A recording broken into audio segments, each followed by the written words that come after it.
Hi, good morning, everyone. Welcome to the third segment of the Etisalat HBS leadership debate.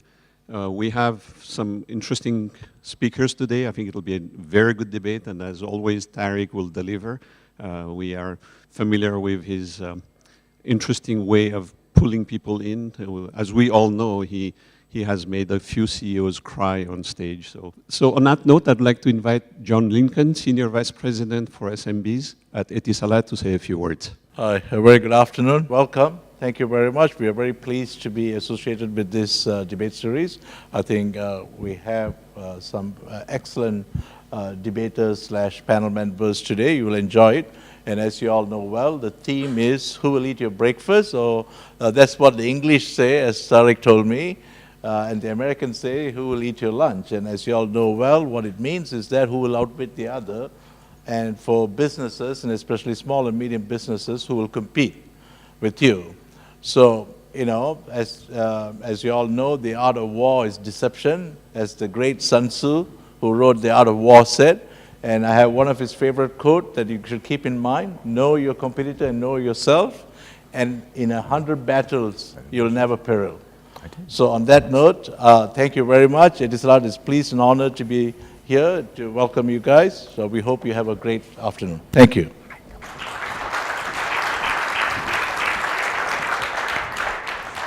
So I'm going to do this. This is Imagine. Can anybody sing Imagine here? John Lennon? So I'm going to go with the words, and this is really taking you into the future.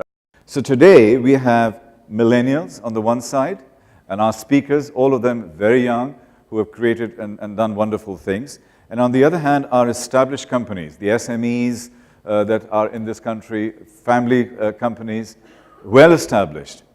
And the way things are moving, it seems that they are going to be very, very exposed and very vulnerable, and we'll talk about that. So my name is Farida Al-Agami. I run a nonprofit association called the Tharawat Family Business Forum. We are in our 10th year this year, and we were founded by 15 families from the region to focus on sustainability, innovation, and growth of the family enterprise in the Arab world. Born and raised in Dubai, and got to hear his lovely voice on the nightly news. I actually only just moved back a few years ago, but the last few years have been a whirlwind for me in terms of helping startups get money and get off of the ground, to be fortunate enough to be part of the founding set of GMs globally for Uber to set up their business, and then now to be part of one of the most recognized brands in the UAE with Dubizzle, and to do something that I love, which is being involved in the automotive space. My name is Joy Ajaloni. I'm from Silicon Valley, California. I'm a serial entrepreneur. Previously to my company Fetcher, I have founded a company called Bonfair.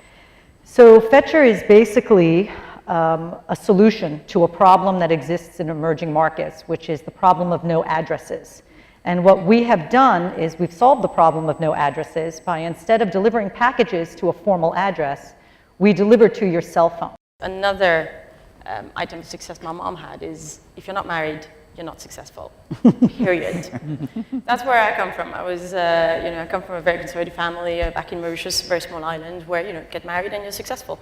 So Sukalmal is around 4 years old. What we do is we are kind of the broker, if you want, between the banks and the consumers.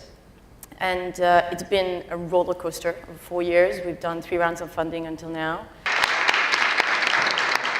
Just from my perspective, let us understand the economy the way it's going. Let us be careful with judging where certain businesses stand. Let us be careful in judging who innovates and who doesn't innovate, because something that you don't see from the outside might not be necessarily what is happening on the inside.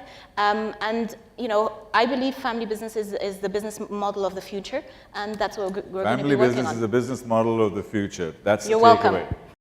My takeaway for this session is just, be aware. Be aware of what's going on around you, what your competitors are doing, what your customers are saying, what your government, the direction that they want to go in, and be open to changing the way you do things, even though you're doing really well at it right now. And so that's my takeaway is, I'll repeat the second half of that again. Be open to changing the ways you do things, even though you're doing really well right now?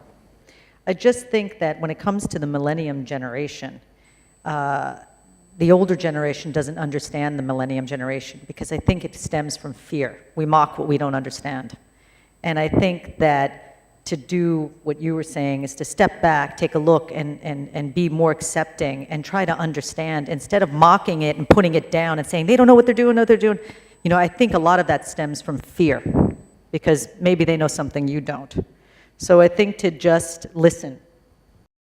My takeaway is celebrating success, which I am not very good at because I'm running at 1,000,000 miles an hour and everybody else is kind of trying to catch up in the office. And very often we do some great numbers, but you know what it is? It's like a kid, right? I just got a new toy and I'm done with it in like 30 seconds. Great Q1 numbers, all right, let's move on. What's going on in Q2? Forgetting that the amount of work that's gone on to getting this Q1 was not me, it was everybody else who was in my team. And very often I do forget to celebrate success. And when we do, you see the level of motivation for Q2 is incredible. So I think we should embrace the future and we should enjoy the abundance. And with that, thanks for me, thanks to the wonderful team, and thanks to all of you for staying on for so long. Thank you, appreciate it.